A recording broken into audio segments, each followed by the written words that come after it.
Welcome to Reading the Bible Together and to Genesis chapter 48 and the wrapping up of the Joseph saga, or actually the wrapping up of the whole Jacob storyline, as this chapter will repeatedly remind us. Now, when we last left Jacob, he was leaning heavily on his bedpost, having made Joseph swear that he will bring his father's bones back to the promised land. And now the old fellow, who's 147, remember, is near the end, and fair enough. And Joseph is called to his bedside.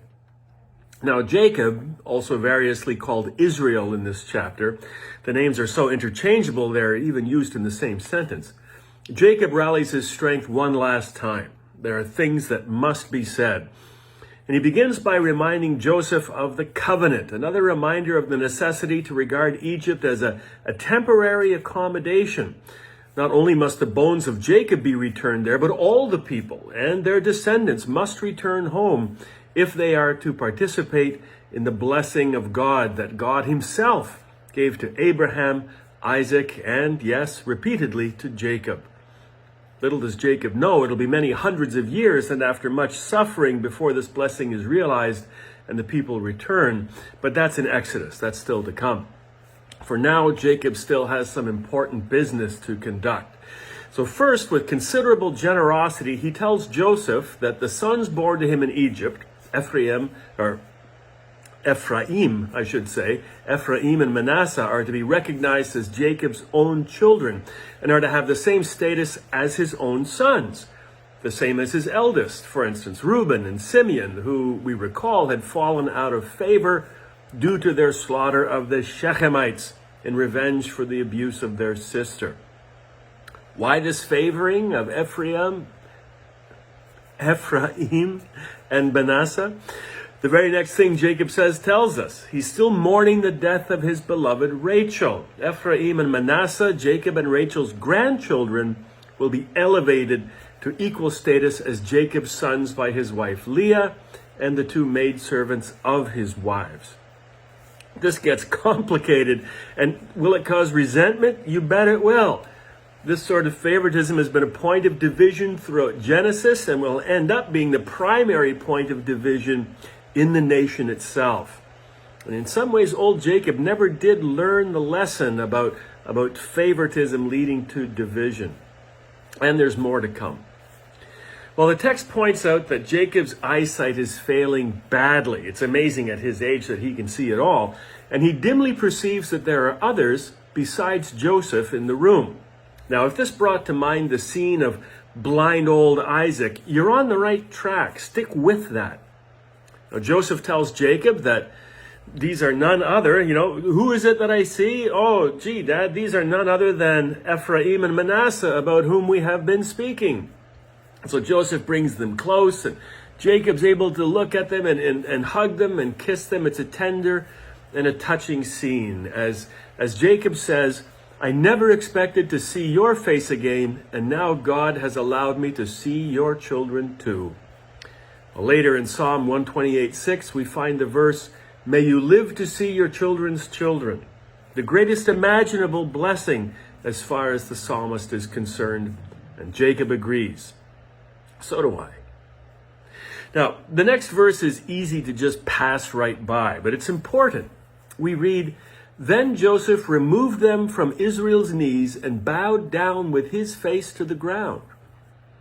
Now, chapter 47 closed with Jacob bowing down to Joseph, recalling Joseph's famous dream at the very, very beginning of this whole thing, which caused such resentment and a fatal family rift. And now, with Jacob's acceptance and blessing of Joseph's children, the breach between father and son is healed as well. Because this time, finally,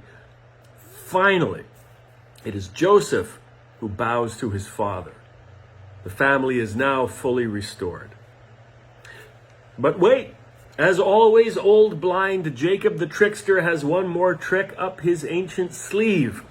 Remember, this scene is being carefully set. The nearly blind old man on his deathbed with time for one last blessing.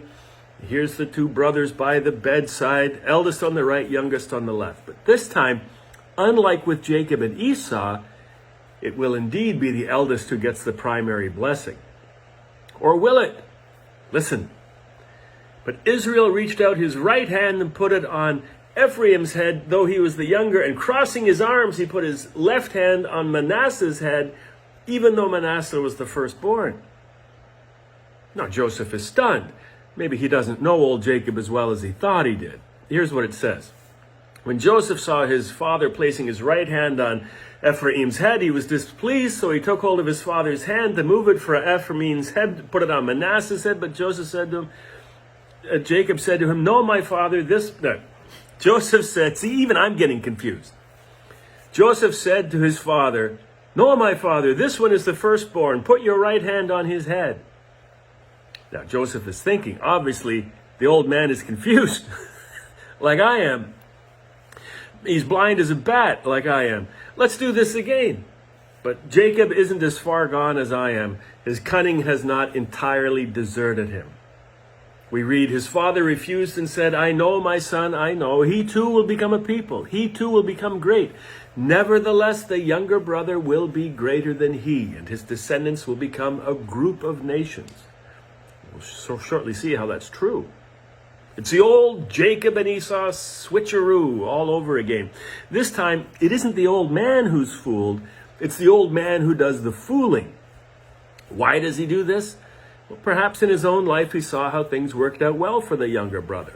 Or perhaps he looked back to Abraham and saw that Isaac, the younger, carried the blessing forward. He looked back to his own family and he saw that it was he, the younger, who carried the blessing forward. And he isn't about to set that pattern aside. If it ain't broke, don't fix it. But despite being distracted by the sudden sleight of hand, let's look at the blessings that Jacob gives. The first is quite beautiful. He says, "May the God before whom my fathers Abraham and Isaac walked faithfully, the God who has been my shepherd all my life to this day, the angel who has delivered me from all harm, may he bless these boys. May they be called by my name and the names of my fathers Abraham and Isaac, and may they increase greatly on the earth." Well, that's just beautiful. And here we find the roots of another psalm, one which David himself will write generations later. For here, for the first time, is God being referred to as shepherd. The God who has been my shepherd all my life to this day, the angel who has delivered me from all harm. Beautiful. And the second blessing, in your name will Israel pronounce this blessing, may God make you like Ephraim and Manasseh. Now, unless you're Jewish, that blessing may not mean much to you. But if you are Jewish, you say it every week over your own children.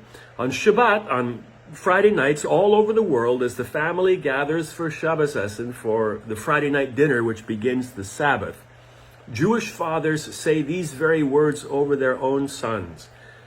May God make you like Ephraim and Manasseh. Every week, to this day. And in a functional equivalent, the blessing over daughters is, God make you like Sarah, Rebecca, Rachel, and Leah. Every Friday night, this blessing, this whole storyline, is once again brought to mind. Now note the wording of the blessing. May God make you like Ephraim and Manasseh. Ephraim, the younger, is given first place. Let's backtrack a bit. Recall that there are 12 sons of Jacob and resultantly 12 tribes of Israel. The land will be divided into 12. And if you visit Israel today, parts of the country are still known by the names of these ancestral tribes. But now we have Ephraim and Manasseh given equal status. By my math, that makes 14. So what happens is there's no tribe of Joseph. His tribe is effectively split into two, becoming Ephraim and Manasseh. There's no tribe of Joseph. So that's 13. Additionally, the tribe of Levi will be designated a priestly tribe without a land allotment of its own, since they will have priestly temple responsibilities and they'll be supported by the other tribes as part of their religious observance. That brings us down to the 12 tribes of Israel. As the blessing of Jacob indicated, Ephraim the younger does in fact become the more prominent of the two tribal lines.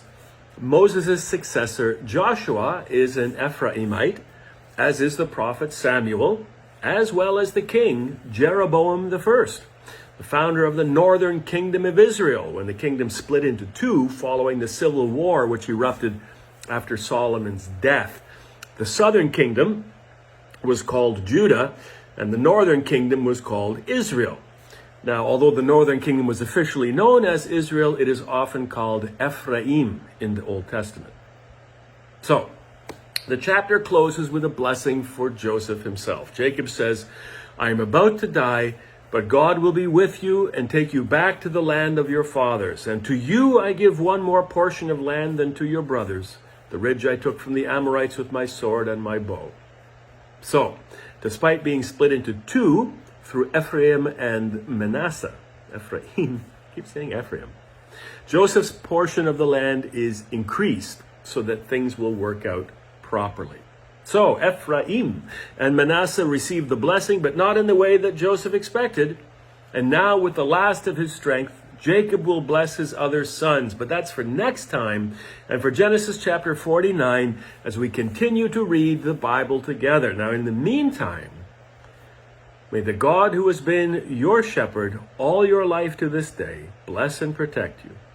May you be as Ephraim and Manasseh, as Sarah and Rebekah and Rachel and Leah, and may you live to see your children's children. Amen. See you next time.